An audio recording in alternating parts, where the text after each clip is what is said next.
The FBI in Peace and War.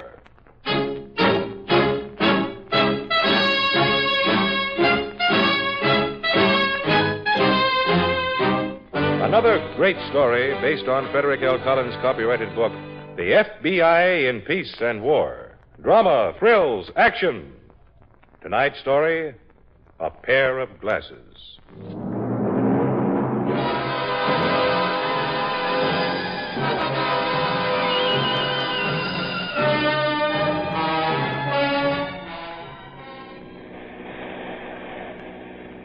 Johnny. Huh? Johnny, maybe you shouldn't call her. It's taking an awful chance. There's an outdoor phone booth. Johnny? We're doing this my way, Carl. You don't like it, you can quit right now. Oh, I don't want that, Johnny. You know it. Okay. I only thought it'd be better if there was just the two of us. You're not supposed to think. You're still green behind the ears. I got you this far, didn't I? Yeah, Johnny. All right, I'll get you the rest of the way. Just leave it to me. Okay? Sure, okay. Drive around the block. By the time you get back, I'll be through. All right.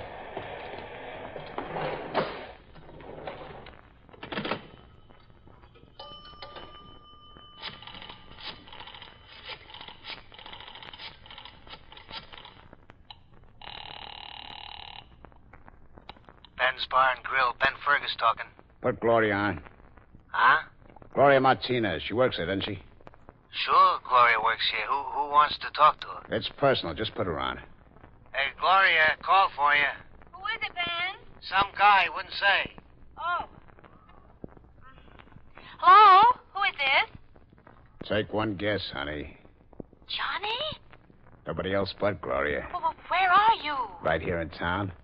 You heard about it? Oh, sure. It's in all the papers and on the radio. Oh, Johnny, I'm so glad to hear from you. When will I see you? 8 o'clock. Your apartment. And look, Yeah? I want you to pick up 2 suits. One my size, 40. The other a 36. But I... A 40 and a 36. You got that? Yeah, Johnny. Okay, honey. I'll see you later.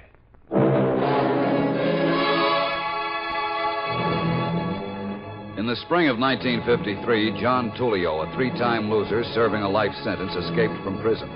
He was at large for 4 months. On the 23rd of September, he was captured in Columbus, Ohio. A day later, Tullio and Carl Jagger, another federal prisoner, were being arraigned before a U.S. commissioner when they made a daring and successful break for freedom. Agent Reynolds and I were placed in charge of the operation to apprehend the pair. Tullio was our prime target, and every means at our disposal were used to warn and alert law enforcement agencies in the area. Bulletins were sent out at regular intervals. Repeat bulletin. Wanted by the FBI. John Tullio, alias Tuffy Tullio. Age, 31. Height, 5 feet 11 inches. Eyes, brown. Hair, brown. Special characteristics. Very poor vision. Wears eyeglasses, dark brown shell frames. It is believed that subject by this time may be in possession of a weapon. Caution. When armed, Tullio is dangerous. Repeat. Caution. When armed, Tullio is dangerous.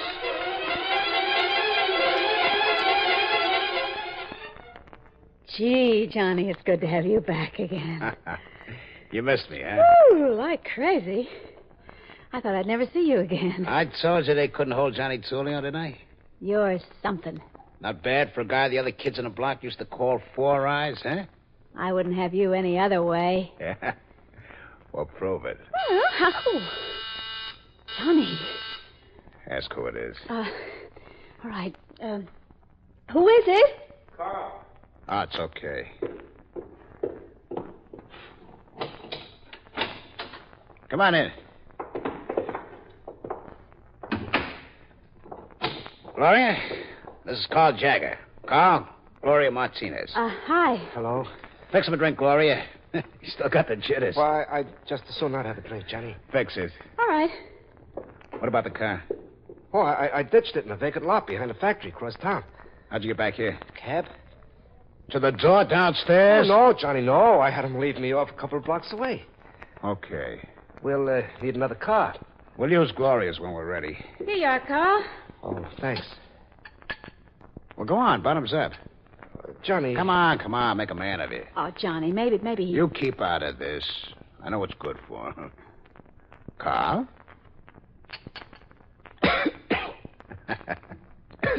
You better, huh? Yeah, it's great, Johnny. Well, your new suit's in the bedroom. Put it on. Then we'll leave it? What's the rush? Well, I was thinking about that cabin you told me about up at the lake. What about it? Well, I was figuring the faster we get up there, the better off we are. You're not supposed to do any figuring, you remember? We'll go up to the cabin when I say we go. I figure we're sitting high and dry right here. All the comforts are home. So we're staying for a while. Now get in there and try on that suit.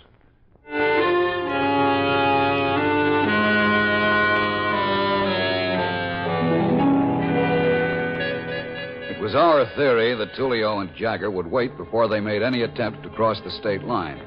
So we concentrated our efforts in Ohio generally and in the Toledo area specifically, where Tullio was known to have spent most of his time following his escape from prison.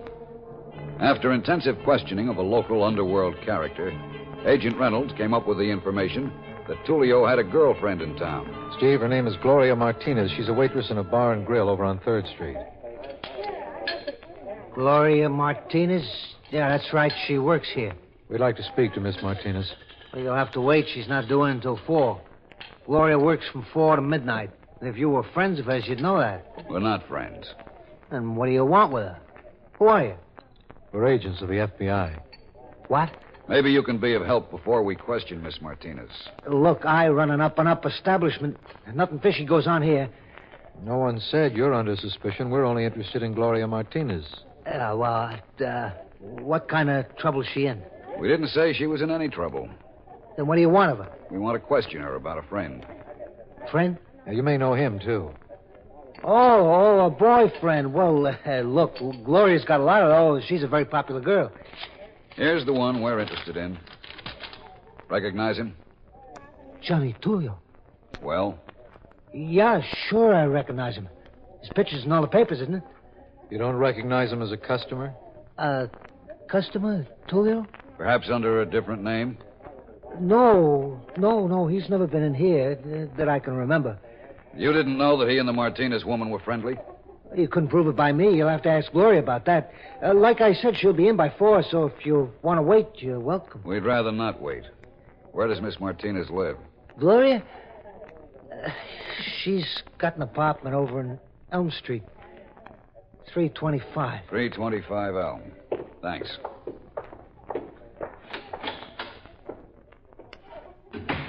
Harry, take over the bar.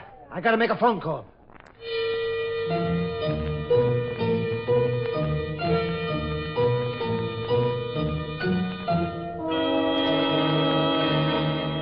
Our lead on the Martinez woman was confirmed when we arrived at her apartment. It was evident that she had packed and moved out quickly. Further evidence was the 2 men's suits we found there. Suits fitting Tullio and Jagger's builds. While I continued searching the apartment, Agent Reynolds questioned other occupants of the building. He returned shortly with additional evidence. The woman in the front ground floor apartment saw them drive off. The eyewitness had seen Gloria Martinez and 2 men leave in Miss Martinez's car. From her description, it was definitely established that Tullio was one of the men, his eyeglasses being one positive factor. We immediately obtained the registration number on the car's plates, put it on the wire in an all-points bulletin. However, for the next 2 days, no positive results. 2 days and you're getting jumpy already. You're as bad as Carl. I just don't happen to be a nature lover, Johnny. When are we going to leave this cabin? Just as soon as things cool off. You're sorry you came along with me, huh? No. I want to be with you wherever you go. All right, so relax. Just make believe you're on a vacation, okay? All right. Johnny, that's a car. I told you to relax, didn't I? It's only Carl coming back from the village with the groceries. It's about time, too. Listen, I'll tell you something. I was worried all the time he was gone. He's such a nervous kid. Oh, he's okay. He's learning. Hey, what took you so long? Johnny. Carl. What's the matter with him? Carl. What happened? How do I know? He's bleeding, isn't he? You know as much as I do. Johnny. Oh, shut up. I'll get him in the cot. All right, easy, kid. Easy now. Johnny, cops. The cops? Oh, will you shut up? Just take it easy. Tell me, Carl, where are they? In the village. Just as I was leaving, they pulled in. They tried to stop me, but I doubled back and shook them off. Oh, I had to get here to warn you, Johnny. You're okay, kid. Am I? 100%. I knew what I was doing when I took you on. We got to get out of here, don't we? Don't we have to get moving? You're right, Carl. But look, you can't come with us. Johnny. Look, kid, I'm thinking about you. I can't get you to a doctor. As soon as I get to a phone, I'll put in a call and tell a doctor to get over here. Johnny, take me with you. No, I can't, Carl. I've got to move fast. The cops will be along soon, maybe. Gloria and I have to get moving. The cops will take care of you, Carl. They'll fix you up. Johnny? Yeah. The cops will try to make me talk, you know. Ah, but they couldn't make you talk, could they, baby? No, Johnny, you know me. Well, okay. Gloria, you get in the car. I'll be right out. Now, Carl. Carl, you stay right here and rest, huh? Just close your eyes and rest. That's it. So long, kid. I'll be seeing you around.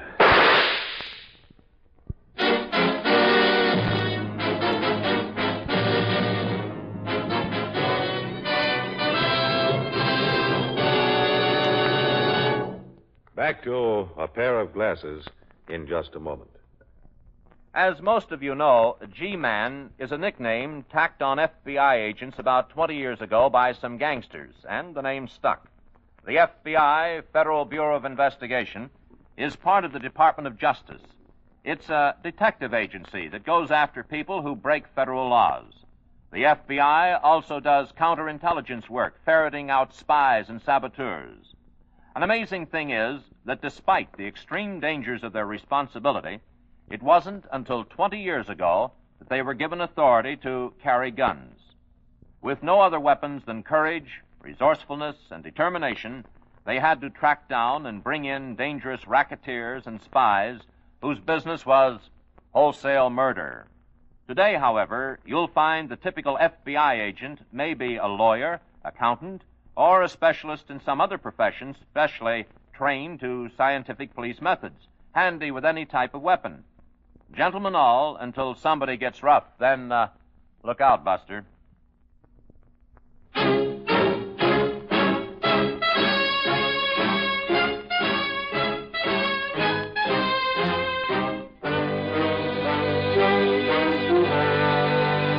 And now, Act Two of tonight's story, A Pair of Glasses.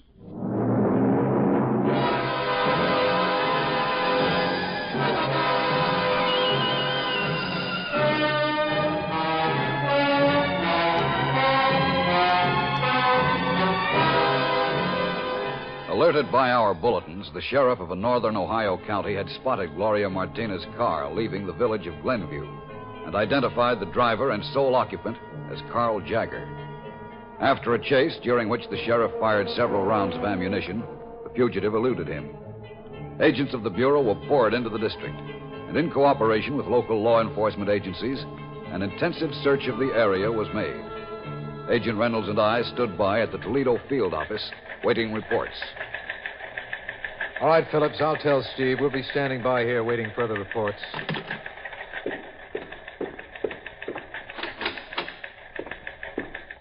Steve, they located Jagger in a cabin up at Crystal Lake. What about Tulio and the Martinez woman, Dave?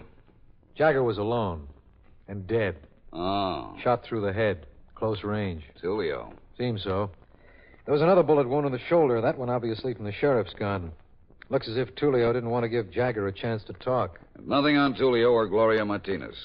Well, the Martinez woman was at the cabin, all right. They found hairpins and traces of face powder. Her car? Gone. Knowing Tulio, he's most likely abandoned it by this time. Yeah, Dave. But the question is, where? The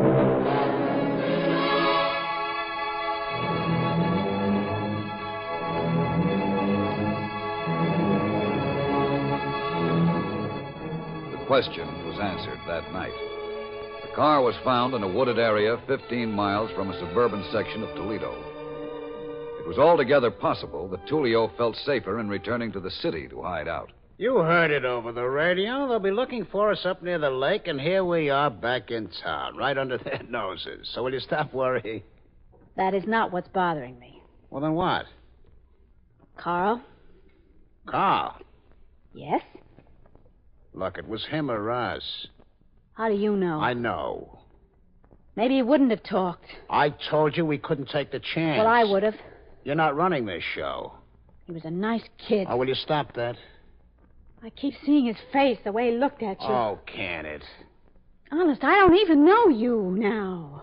You don't know me? What kind of talk is that? I'm Johnny Tullio. I'm the same guy you always knew. No, Johnny. Look, what did you tell me all along? You said you wanted to be with me no matter what, didn't you? You said you liked everything I said and did. But not killing Carl. Oh, now don't start that again. It's over. Finished. Forget about it, will you? I wish I could. Okay, honey. I'll show you how to forget. Come here. No, don't. Oh, come on. No, please, let me go. No, don't start playing hard with me. Please, can't you understand? I don't want it from you or anybody else. Please, don't. Hey. Hey, my glasses. You broke them. What did you do that for? I asked you to let me alone. Both lenses you broke. How far can I get without these glasses? I'm sorry, but I just... Oh, you're sorry. Ow! Well, you're going to be sorry, all right. Good and sorry.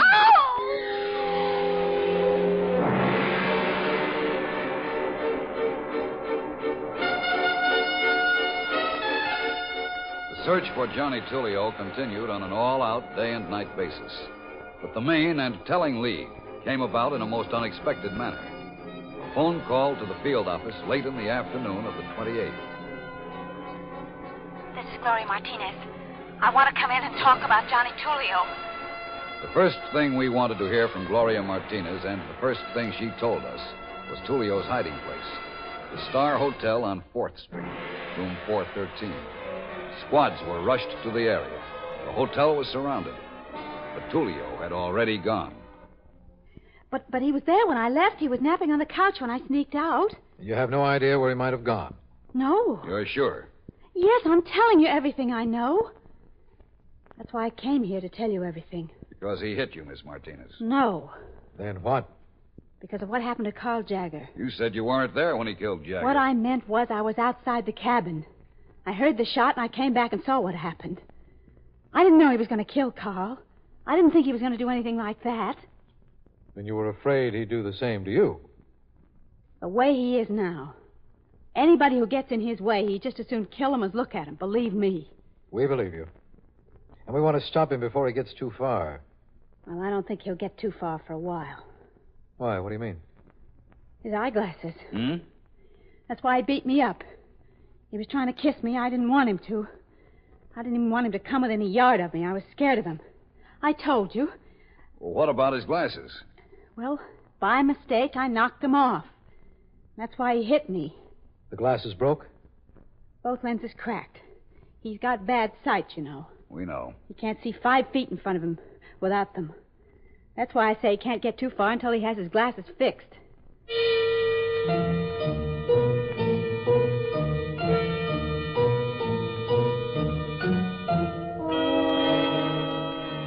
By virtue of the information supplied us by the Martinez woman, the pattern of the next step in our operation was automatically laid out for us. Every optician and optometrist in the area was notified to be on the lookout for Tullio, and each was given a strong warning.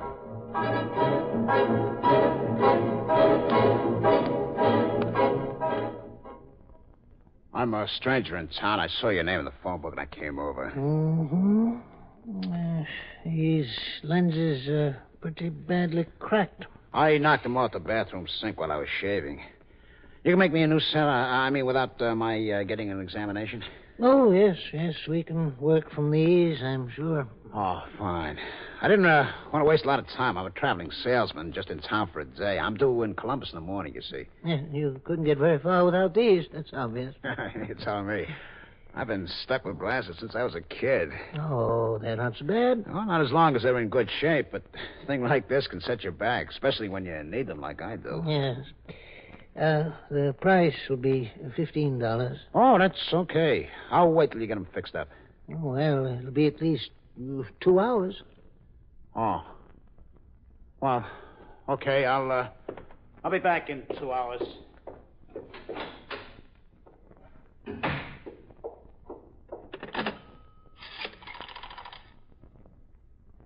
Operator, Quickly, get me the Federal Bureau of Investigation.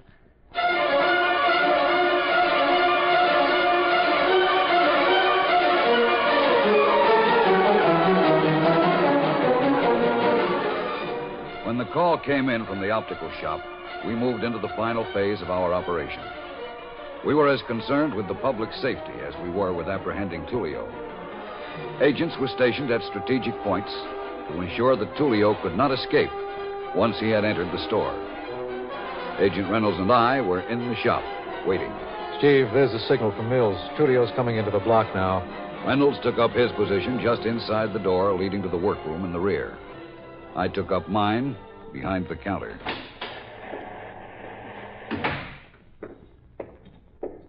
Yes, sir? I left a pair of glasses here to be fixed. Your name? I didn't leave my name. The other man said they'd be ready now. Oh, Mr. Hill. Look, I don't know what his name is. All I know is he said my glass would be ready in 2 hours, and it's 2 hours. Well, Mr. Hill's out now. I don't care where he is. I need those glasses.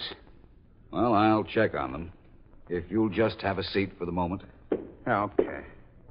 That's far enough, Tullio. Huh? Just stand there right where you are and don't turn around. I said don't turn. What is this? FBI. Dave, He's covered from here, Steve. get his gun, Dave. I don't mind. I'll get it. I'll get you, too.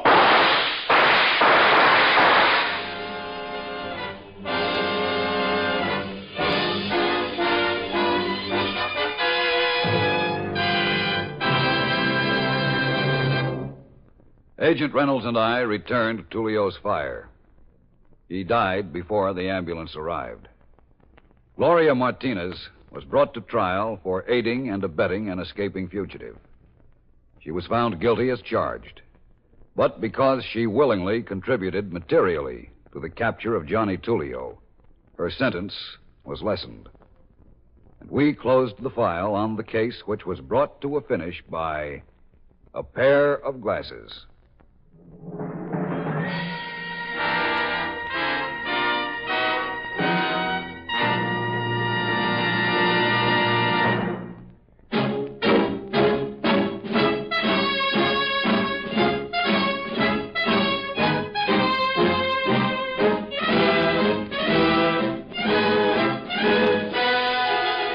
In tonight's story, Ralph Bell played the part of Johnny Tullio. Leslie Woods was Gloria Martinez.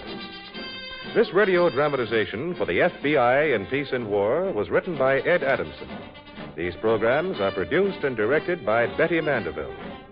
All names and characters used on the program are fictitious. Any similarity to persons living or dead is purely coincidental. This program is based upon Frederick L. Collins' copyrighted book, The FBI in Peace and War, and the broadcast does not imply endorsement, authorization, or approval by the Federal Bureau of Investigation.